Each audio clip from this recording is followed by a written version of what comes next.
মদিনায় যাইতাম।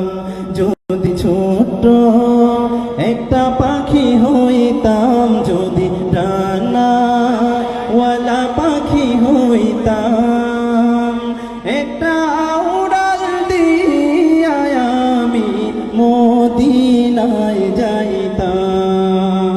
হায়রে একটা উড়াল দিয়া আমি মদিনায় যাইতাম। এদিকে সেদিকে ঘুরে বেড়াইতাম মিলিয়া ডানা, যেথায় পড়েছিল নবীর কদম খানা। এদিকে সেদিকে ঘুরে বেড়াইতাম মিলিয়া ডানা, যেথায় পড়েছিল কদম খানা।